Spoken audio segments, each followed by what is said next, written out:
has been with us for a very long time. In fact, the formation of this committee is not, a parliamentary committee is not the first. During the first government under President Kenyatta, there was a maize scandal, a serious one, in which a lot of people ended up being prosecuted, and there was a commission of inquiry, and the late Minister Ngei was sacked from the cabinet. So it is not something which is new, and I think in subsequent years, other parliaments have dealt with this issue.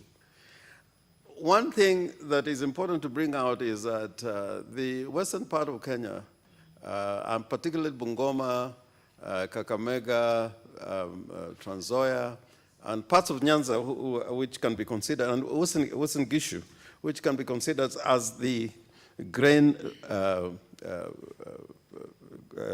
center of the country, seem to be suffering over these years.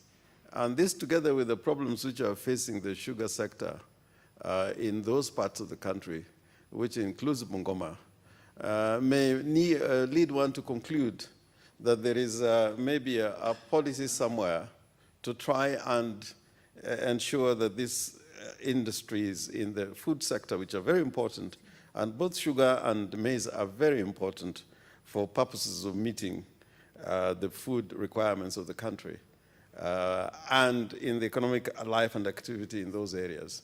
So it is something which is not just about maize and food. It's about farmers and livelihoods in the western part of the country and in those counties that I've mentioned. So one fails to understand why over these years this problem keeps on recurring.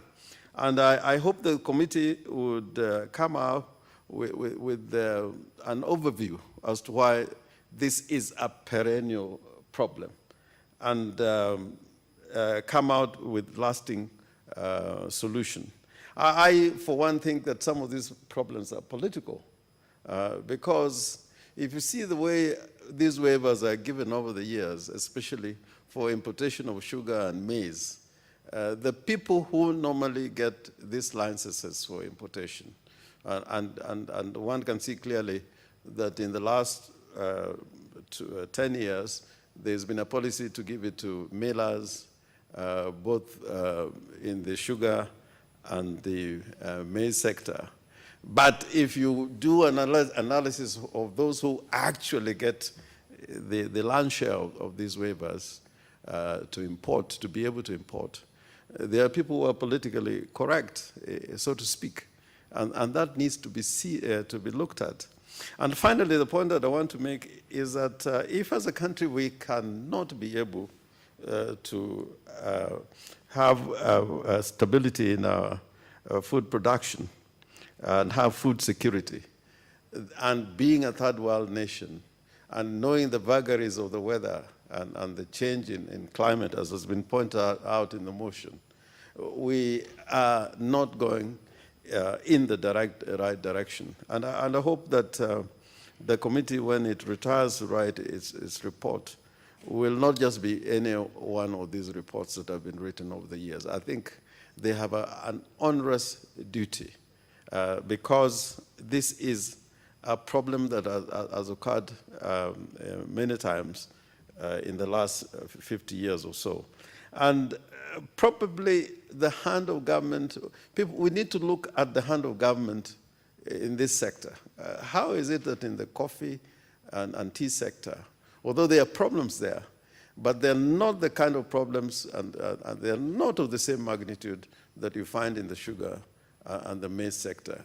And one would want to think, are we better off with the government getting out of this sector, or farmers being given some kind of autonomy to organize themselves into circles and being able to actually import and sell instead of giving it to the millers? Because giving it to the millers also, who actually mill the maize, is like putting the food chain. You would find that the whole food chain, importation, milling, and marketing is in the same hands.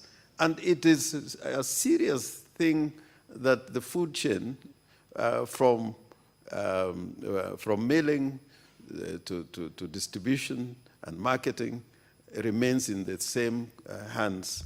And those who actually do the labor and produce the maize are left in circumstances in which they cannot continue to have the confidence of growing maize and ensuring that the nation is fed.